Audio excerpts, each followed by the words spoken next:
Welcome to the History of English podcast, a podcast about the history of the English language. This is episode 24, Germanic Mythology. Now, last time I looked at the writings of the Roman historian Tacitus, and I used his book Germania to explore early Germanic society. In this episode, I'm going to continue exploring Germanic culture, but this time I want to focus on Germanic mythology and religion, and the impact that Germanic mythology has had on modern English. But before I begin, I want to note that I'm going to discuss the Germanic runic writing system in the next episode. I had originally intended to discuss it this time, but it'll actually fit better in the next episode. So next time, I'm going to discuss the Gothic tribes and their language, which was the first Germanic language to be written down and recorded for posterity. So next time, we'll focus on the early written forms of the Germanic languages. But now, let's turn to the very broad topic of Germanic mythology. And I want to begin this topic by establishing a general time frame. So far, my focus has been on the early Germanic tribes, at a time when there was a more or less common culture and a common language. But our knowledge of this early period is somewhat limited. I've looked at some of the archaeological evidence and some of the linguistic evidence. And last time, I used Tacitus as a source. But Tacitus only tells us a little bit about Germanic mythology. In addition to Tacitus, there are a few other early written sources which mention a few things about the early Germans and their religious practices, but most of what we know about Germanic mythology comes from much later written sources. Most of these later sources were written several centuries later during the early Middle Ages, so it's difficult to know how much of this mythology was inherited from the original Germanic tribes and how much was developed at a later date after the tribes began to fracture. From these later sources, we know the most about the mythology of the northern Germanic tribes in and around Scandinavia, who were the ancestors of the Vikings. With respect to the western Germanic tribes, which included the Angles and the Saxons, there are relatively few written records which actually discuss their religion and mythology. And there are even fewer records concerning the eastern Germanic tribes, which included the Goths. We do know that the Gothic missionary Ulfilas converted the Goths to Christianity in the 4th century, but very little is known about their specific beliefs before that conversion. So why do we know so much about the mythology of the northern Germanic tribes? Well, it's a matter of timing. Writing was very limited among the early Germanic tribes. The tribes did develop a runic writing system which they used for inscriptions, but most of what we know about these tribes comes from the Romans and other literate peoples. But from the 6th century onward, writing became more and more prevalent throughout the Germanic regions. The spread of writing and the Roman alphabet was also accompanied by the spread of the Roman religion, Christianity.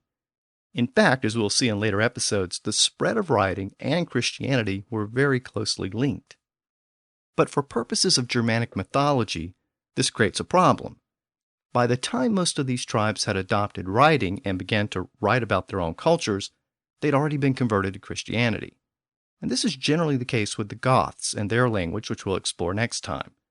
Most of the written evidence of the Gothic language comes in the form of the Gothic translation of the Bible, so we know virtually nothing about their pre-Christian beliefs. And this is generally true of the Western Germanic tribes as well, though we do have some limited writings about mythology in Old English and other Western dialects. But in the north, the northern Germanic speakers didn't convert to Christianity until much later, well after they had adopted writing. So the early northern Germanic writers gave us a very detailed description of their religious beliefs during this period before Christianity. But again, did the beliefs of the Old Norse speakers in the 10th century reflect the beliefs of the early Germanic tribes 8 or 9 centuries earlier? Well, again, that's a little difficult to say. But there are a few things to keep in mind. First, religious views tend to be very conservative. They don't tend to change very much over time. And as we look at the later writings of the Germanic tribes, most of these written accounts were based on oral traditions which date back centuries to the time of the early Germanic tribes. But beyond these very general statements, we can only compare the Old Norse accounts with the limited written accounts of the Western Germanic tribes and the early accounts of the Roman writers. And by comparing these various sources, modern historians can make some general conclusions about the mythology of the original Germanic tribes. So let's look at the earliest known written sources. Interestingly, the first written account of Germanic religion comes from Julius Caesar. After he conquered the Celtic Gauls in the 1st century BC, Caesar wrote a first-hand account of the Gallic Wars. Though the book focuses on Gaul and its Celtic-speaking inhabitants, Caesar does make a few references to the Germanic-speaking tribes to the northeast of Gaul. And specifically, he distinguishes the Germanic tribes from the Celtic tribes. And one way in which he does this is to distinguish their religious practices. As I noted in the episode about the ancient Celts, the Celtic religious leaders were the Druids. But Caesar noted that the Germanic tribes didn't have Druid priests. The Druids routinely used sacrifices as part of their religious practices, but Caesar wrote that the Germanic tribes didn't have the same high regard for sacrifices that the Celts had. And later historians have actually confirmed that the Druids were not a feature of the Germanic tribes. But Caesar's comments about sacrifices have been largely discounted. We now know that the Germanic tribes actually did believe in sacrifices, and in fact, they routinely made sacrifices to gain favor with the gods. Now, before we leave Caesar, I should note that he made one other important comment about the religious beliefs of the Celtic Gauls. He noted that they worshipped many gods, but that Mercury was their preeminent god. The Celts actually called their primary god Lugus, but the Romans tended to associate the gods of foreign people with their own Roman gods. And of course, Mercury was a Roman god, not a Celtic god. So for some reason, the Romans associated Mercury with the preeminent Celtic god. And Caesar confirms this by noting that the Celtic Gauls worshipped Mercury above all others. And this reference is actually very important when we get to the writings of Tacitus. So let's jump ahead to Tacitus. Remember that Caesar wrote in the 1st century BC. And as I discussed last time, the next major source of information about the Germanic tribes was Tacitus in his book Germania, written at the end of the 1st century AD, so about 150 years after Caesar. And thanks to Tacitus, we get a bit more detailed description of Germanic religion. Tacitus begins his discussion of Germanic religion by noting that they worship Mercury above all other gods. And so we see the same connection that Caesar had made with respect to the Gauls a century and a half earlier. Once again, we see that the Romans equated the Germanic gods with their own gods. And again, for some reason, they associated the preeminent god of the Germans with Mercury, just as they had done with the Celtic god Lugus. Of course, the early Germans didn't actually worship the Roman gods, they worshiped their own gods. And we know that the preeminent god in Germanic mythology was Woden, or Odin. And just to be clear about that name, because you do see it written both ways, the later Norse speakers in Scandinavia called the god Odin, but the Anglo-Saxons called him Woden. The later Norse speakers tended to drop the W sound when it appeared before a vowel. So Odin, without the W, developed as a later version of the same name. But since this is a podcast about English, I'm going to use the Anglo-Saxon version of the name, Woden. So Woden was the primary Germanic god. But did these early Germanic tribes actually call their god Woden during this very early common Germanic period? Well, we don't know. Since the Romans didn't use the Germanic names, we can't say for certain what the original Germanic tribes called this god. And we don't have any written accounts which refer to the god by his later Germanic name, Woden, until the 3rd century, shortly after Tacitus. But linguists have used reconstructions to determine that the original name of the god would have been something like Wodenaz. So it's likely that the early Germans did refer to this god by a very early version of his later name. But again, the Romans just called him Mercury. And we can still see that connection when we look at the days of the week, which I discussed back in episode 18. Remember that the Romans had a day named after Mercury, which was basically Mercury's Day. And that name still exists in modern Romance languages like French, where the name is Mercredi. And the later Germanic tribes were influenced by the Roman association of Mercury with Woden, so they substituted Roman Mercury with Germanic Woden. And the day became Woden's Day, or as we know it today, Wednesday. So the connection between those gods can still be found in the modern names for that day of the week. Tacitus also refuted Caesar's earlier statements regarding Germanic sacrifices. He noted that, in fact, the Germanic tribes did make both animal and human sacrifices on specific days. And later archaeological discoveries have confirmed that the Germans did make animal and human sacrifices. Tacitus also notes that the early Germans didn't believe that their gods lived in temples. Instead, they preferred to conduct religious ceremonies in forests or groves. And here we see some strong similarities between the Celtic and Germanic religious practices. Tacitus also tells us that the early Germans discerned the will of the gods by casting lots. As he described it, the process involved cutting a tree branch into many different pieces and placing specific markings on each piece. The pieces were then cast onto a white cloth, and a priest, if it was a public ceremony, or the head of the family, if it was a private ceremony, they would select 3 pieces at random. And the markings on those pieces would then be read to determine the will of the gods or to predict the future, which could essentially be the same thing. These little pieces of wood, or for that matter, any such objects which were read in this random manner, were called Klutum by the early Germanic tribes.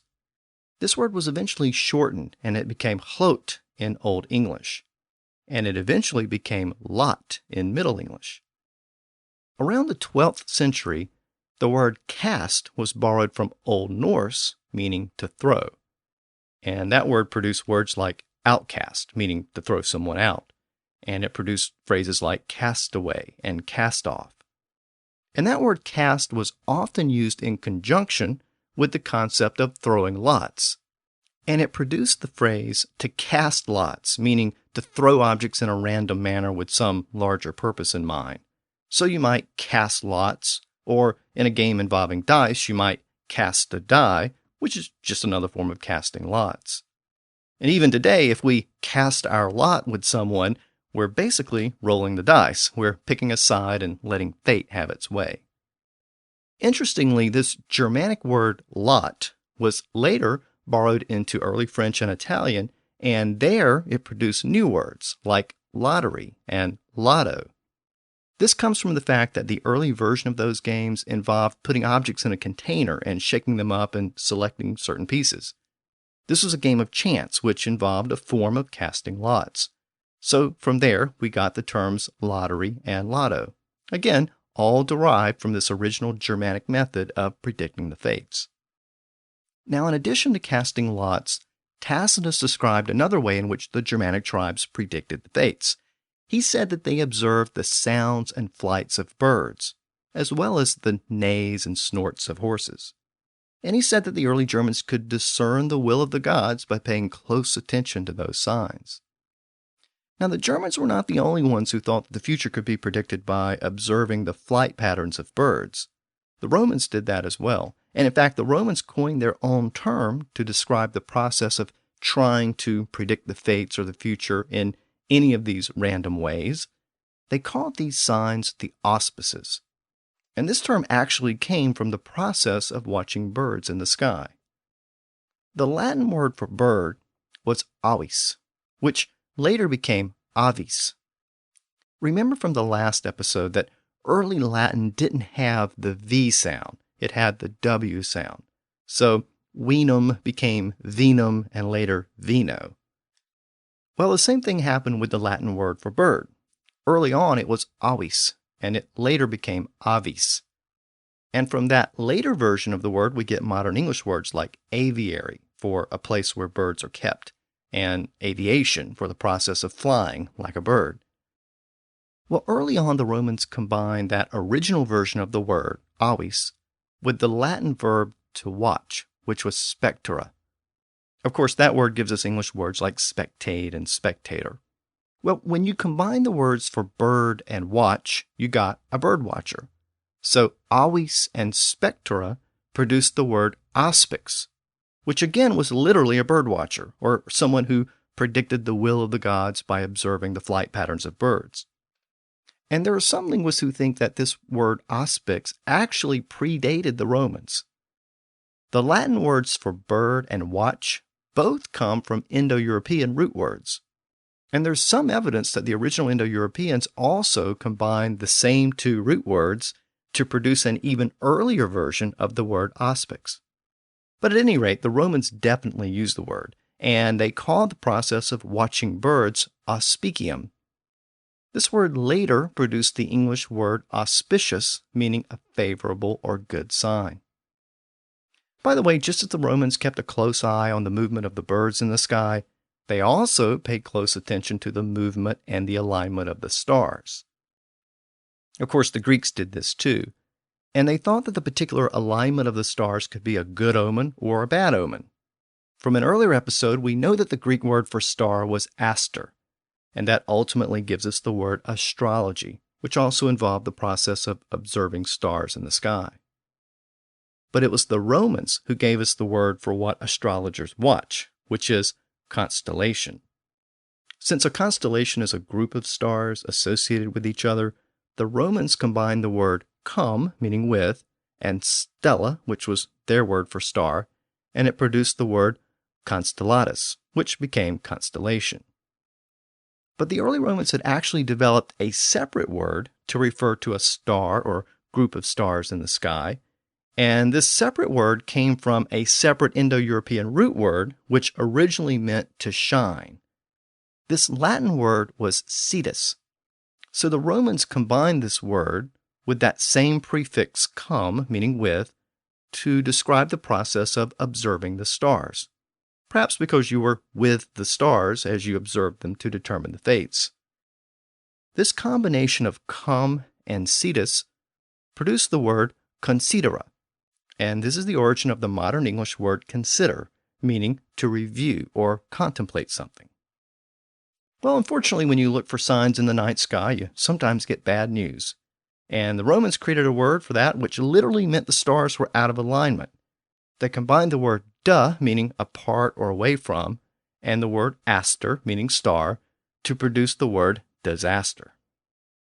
So, lots, casting lots, lottery, lotto, auspicious, astrology, consider, and disaster, all of those modern words come from this early process of trying to discern the will of the gods by observing random events, either pieces of wood or birds or stars or some other random event.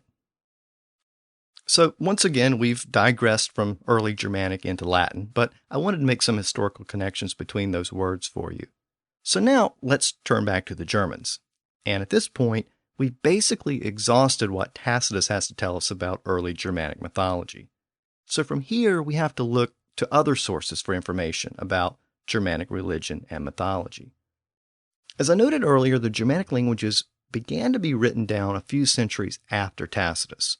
And these early writings reveal a lot more about the specific Germanic gods and the religious practices of the early Germanic people. And by comparing these later sources from different regions, we can discern some common features that were likely inherited from the earlier Germanic tribes during the Common Germanic period. We know that the early Germans had their own pantheon of gods. It wasn't just Woden. There were lots of gods with their own unique histories and personalities. Much of what we know about these gods comes from later sources, especially writings from Old Norse sources in Scandinavia. But as I noted earlier, these sources were written many centuries later, so it's unclear how much of this Norse mythology can be traced back to the original Germanic tribes. But there are a few aspects of these various gods which did have a later impact on the English language. So I've picked through the various mythologies and selected a few bits and pieces which relate to later English, and also relate to our modern culture in general. As I noted earlier, the primary Germanic god was Woden, and he was worshipped by the early Germanic tribes during the Common Germanic era. He was considered the head of all royal Germanic families, and even the Anglo-Saxon kings ultimately traced their lineage back to Woden. Not surprisingly, Woden was a war god, and this is consistent with the Germanic emphasis on war. He was the god of those who died in battle. He sat upon a throne in the sky and looked down upon the world. And when warriors died in battle, they would go to Woden's heavenly home called Valhalla. And it was common for early Germans to use the phrase journey to Woden or be a guest of Woden to mean to die. In later mythology, Woden is described as having one eye and wearing a wide-brimmed hat and a cloak. He controlled the wind and the water, and he could walk on waves and could arrive through the air in the form of a storm. He also rode an 8-legged horse. And I've noted that Wednesday was named after Woden, but beyond that, the name of Woden doesn't produce any other words in modern English, at least none that I've been able to identify. However, Woden's influence on modern culture can be seen in other ways. It's especially evident in certain Christmas traditions, which were borrowed from the Germanic pagans.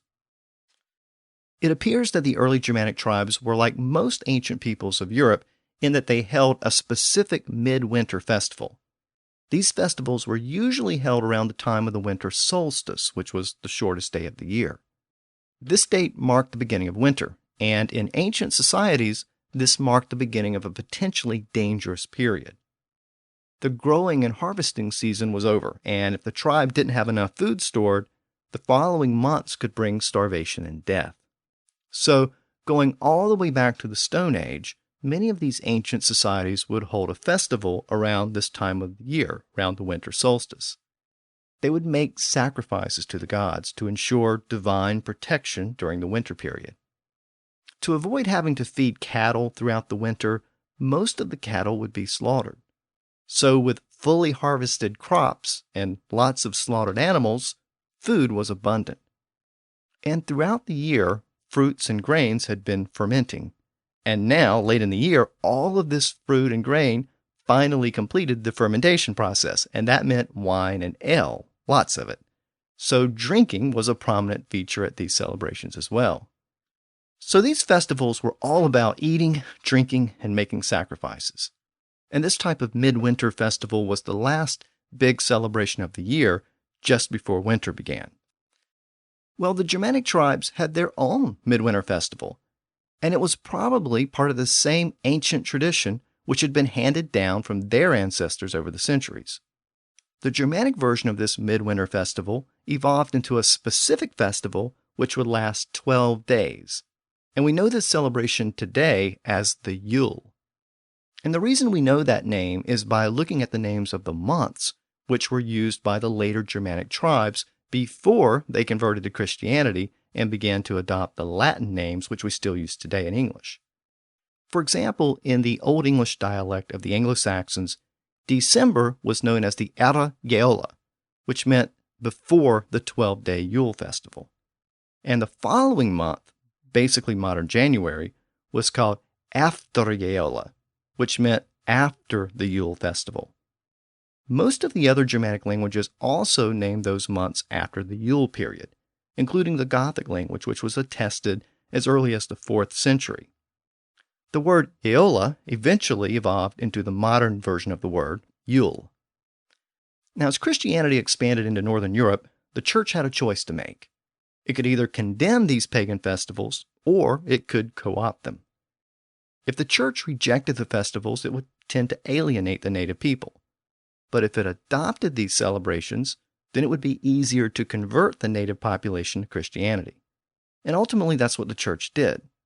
It accommodated the beliefs and traditions of the native peoples by adopting the Yule festival into the existing Christmas celebrations.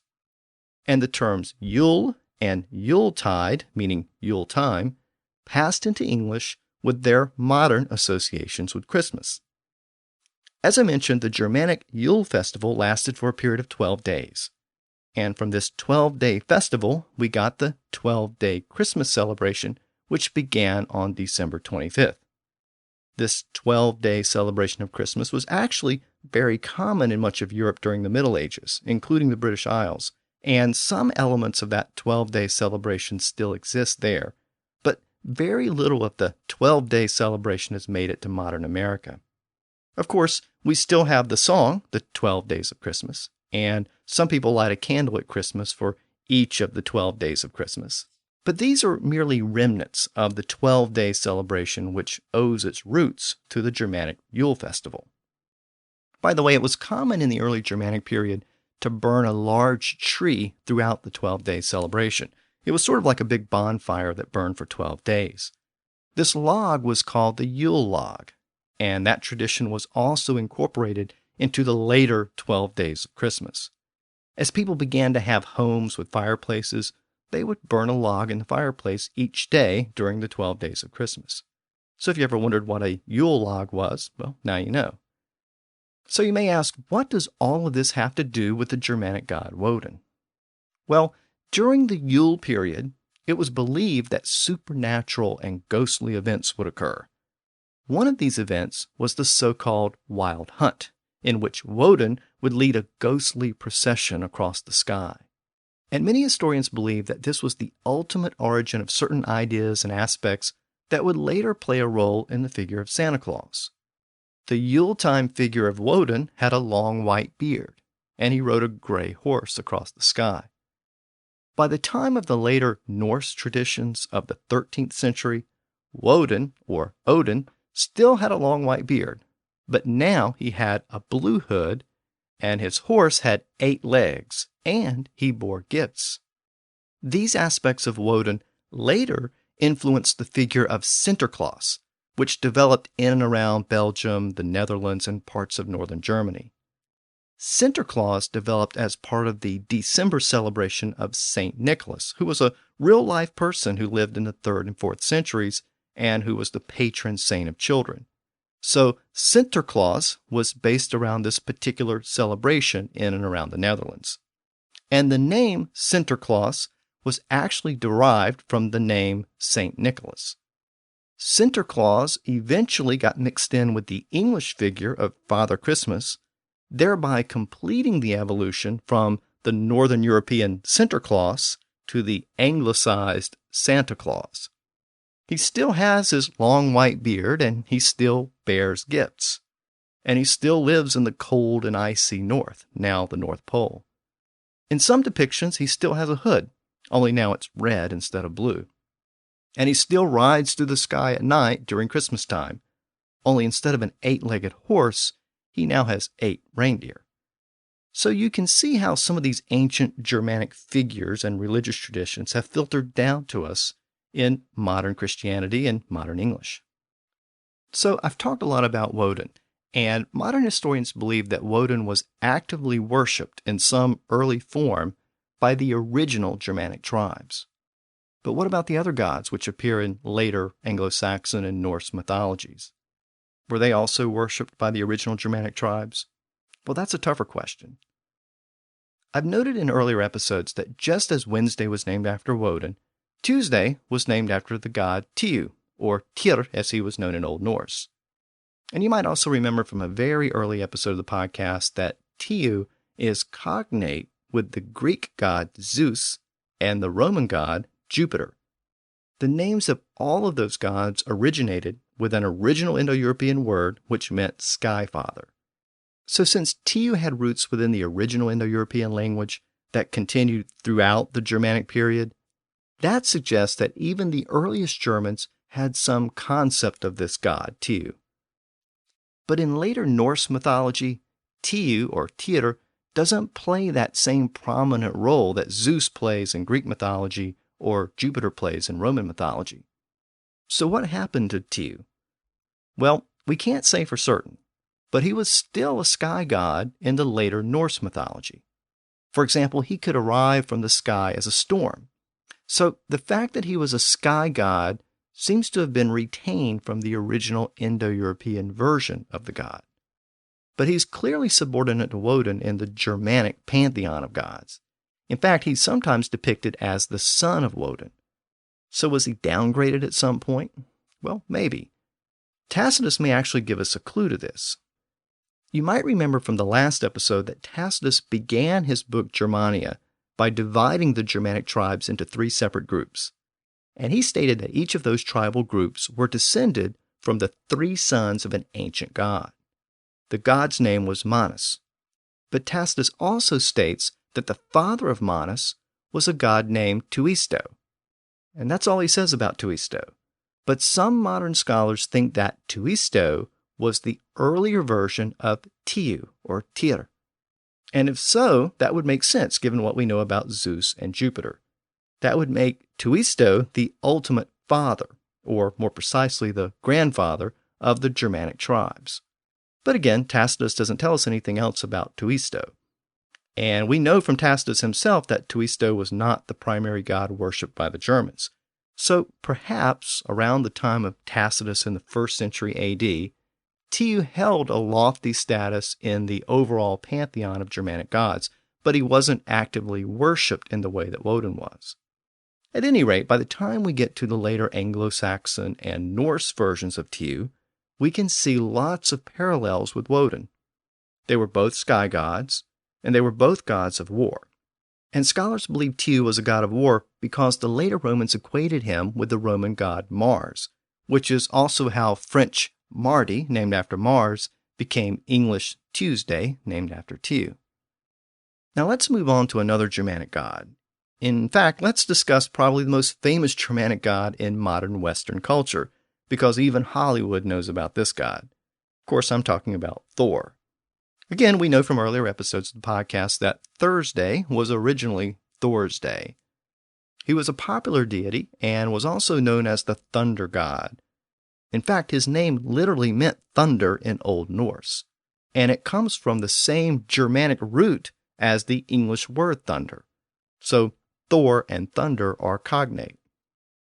Thor was a great warrior with incredible strength, and of course his famous weapon was a hammer, which could be thrown and which would automatically return to his hand. He was named after thunder because he announced himself through thunder and lightning. So was Thor around during the time of Tacitus, or was he a later creation? Well, we don't have any specific references to Thor during the time of Tacitus, so we can't say for certain that he was being worshipped at that time.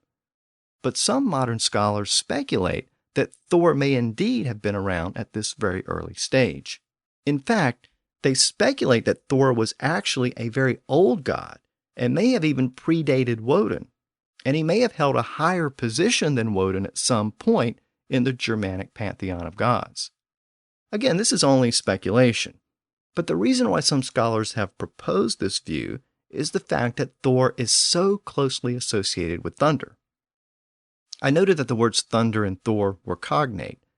Well, the word thunder has very strong Indo-European roots. The word appears in very similar forms in both Latin and Persian, as well as the Germanic languages. And they all share the same root with the Sanskrit word for thunder as well. So if Thor was closely associated with thunder, then there may have been deeper roots among the original Indo-Europeans. Many ancient agricultural societies had specific thunder gods, and those gods were extremely important because they controlled thunderstorms and rain, and that meant they were responsible for the fertility of the land. And in fact, Zeus was a thunder god and was one of the oldest gods in Greek mythology. So if the original Indo-Europeans had a distinct thunder god, that god may have passed on to the early Germans as a very early version of Thor. Again, this is all speculation, but it's an interesting argument. Outside of Thursday, which comes from Thor's name, and thunder, which comes from the same root as Thor, the only other word in English connected to the name Thor is thorium, the chemical element which was named after Thor by a Swedish chemist in the 1800s. So we've covered the gods which gave us the names of Tuesday, Wednesday, and Thursday. Now let's turn to Friday. Friday was named after a Germanic goddess, but the precise one is a matter of some debate. Most scholars attribute the source of the name Friday to the goddess Frigga. Frigga was the wife of Woden, but Germanic mythology also had another goddess named Freya. And because of the similarity of the names, the two are often confused. And there's actually some evidence that the two goddesses originated as a single goddess in very early Germanic mythology. And later, the original goddess evolved into two separate goddesses. In fact, Freya was only known in northern Germany, and the southern Germanic regions only recognized a goddess whose name was almost identical to Frigga. So, as the early tribes began to migrate and separate from each other, the original goddess may have taken on distinct identities within the northern and southern tribes. But keep in mind that our sources of knowledge about these goddesses come from much later Nordic accounts. So by the time of these later sources, these separate versions of the original goddess may have just been considered completely separate goddesses altogether. As I noted in an earlier episode, Friday is generally attributed to Frigga, the wife of Woden, but it appears that some of the Germanic tribes named the day after Freya instead. For example, many scholars think the name of the day in Icelandic is named after Freya. And remember that Freya was only known in the northern regions, so that connection makes sense. Now, in addition to Freya and Frigga, there's another Germanic goddess which I need to mention because she's also important to modern English and modern Christianity. The goddess was called Eostre. She represented increasing sunlight, and therefore she came to represent spring and fertility as well. The name of the goddess actually has its origins in the original Indo-European language. The Indo-European word aus meant to shine, specifically shining at dawn. And so this word came to be associated with the sun rising in the morning. And this Indo-European word aus ultimately produced the word east, as in the place or direction where the sun rises in the morning. This Indo-European root word also produced a Roman goddess, Aurora, the goddess of the dawn. And of course, the name Aurora has passed into modern English as another word referring to dawn. But amongst the Germanic tribes, who descended from the same original Indo-Europeans, that same original Indo-European root word produced the name of this Germanic goddess, Eostre. And it also produced another Germanic word, Ostern, which originally referred to the sunrise feast which was celebrated at the spring equinox. And in fact, the name of the goddess Eostre was probably derived from this Germanic word for the sunrise feast. Since the spring equinox marked the beginning of spring, which was the start of the planting and growing season, it was considered a time of fertility. And the goddess Eostre came to represent the springtime, and she therefore became a goddess of fertility. Of course, the importance of Eostre to modern English and Christianity is the fact that her name is the source of the word Easter. Shortly after the Anglo-Saxons converted to Christianity, they incorporated certain aspects of the spring Ostern celebration into the early Christian celebrations commemorating the resurrection of Christ. The timing of the Christian celebrations coincided with the Germanic spring celebration. The Christian celebration also represented a rebirth of sorts, so its connection with the fertility goddess Eostre made sense. So the Anglo-Saxons made this connection, and they borrowed the goddess's name as the name of the Christian celebrations. By the way, have you ever wondered what the Easter bunny and Easter eggs have to do with the resurrection of Christ in the Bible? Well, here's the connection. Bunnies and eggs represent fertility. Obviously, rabbits reproduce very quickly, and eggs are new chickens and birds just waiting to hatch. So these fertility symbols were closely associated with spring fertility. And so these pagan springtime fertility symbols, including the name of the spring fertility goddess, they became associated with the springtime Christian holiday celebrating a different type of rebirth. But I should note that this association of the name of the Christian holiday with the spring fertility goddess, that was somewhat unique to the Anglo-Saxons. Almost all neighboring languages use a variant of the Latin Pascha to name this holiday. But again, just like with the combination of the Yule celebrations with Christmas, we can see the mixing of Germanic pagan traditions and Christian traditions as Christianity spread in Northern Europe. Now, beyond the gods and the goddesses which I've mentioned, there were many other Germanic deities as well. Most of those didn't have much of an impact on modern English, so I'm not going to address all of them here. But I did want to mention one other god before I conclude this episode, and that's the Germanic god Loki. Loki was a trickster god, and he's found his way into modern popular culture thanks to movies like The Avengers. But he's important to our story because he was the father of a daughter goddess named Hel, H-E-L. According to later Norse mythology, Hel was banished to a cold, dark, misty world where she became the goddess of the dead and came to represent the realm of the evil dead.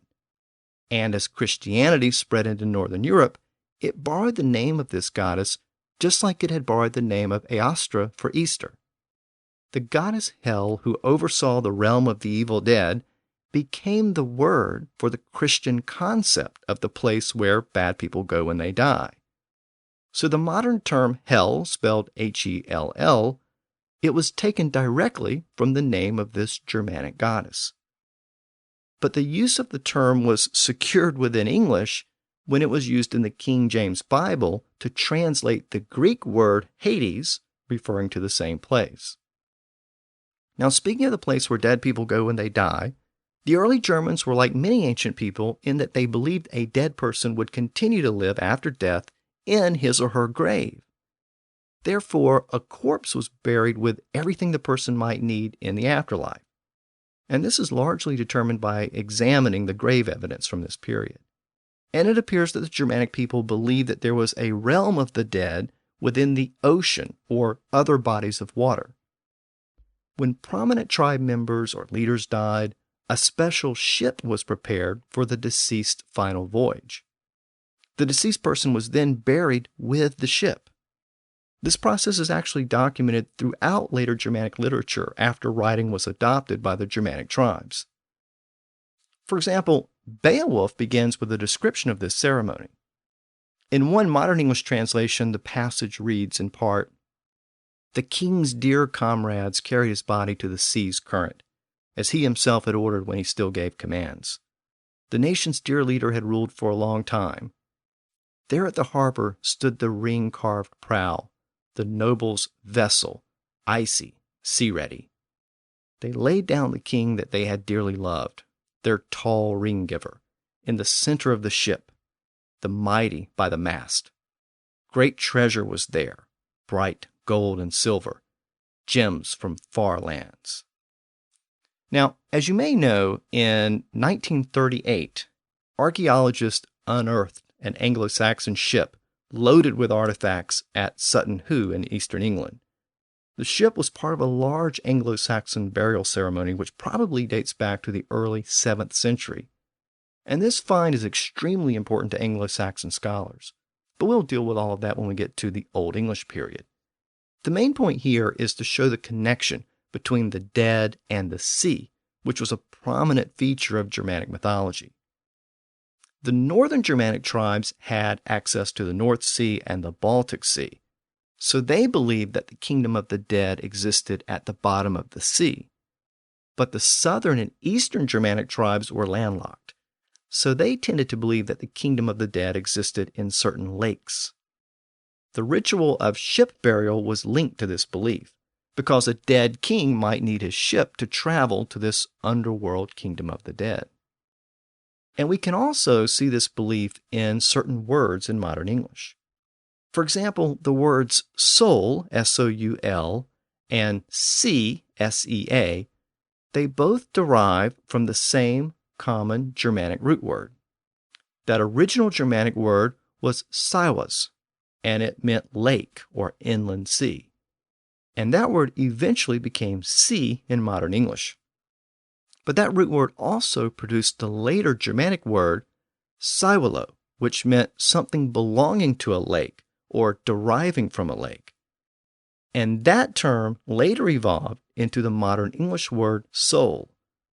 The word soul can be specifically traced back to Germanic dialects spoken in southern and eastern Germany, where lakes were considered the place where souls returned at death. But interestingly, that early word for soul isn't found in the early northern Germanic dialects. So it appears that the word soul was originally connected to the lakes, but not the sea.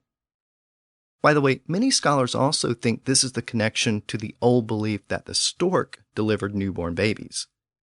This belief apparently originated within the Germanic regions of Northern Europe, and it reflects the idea that there's a place beneath the lake where souls live.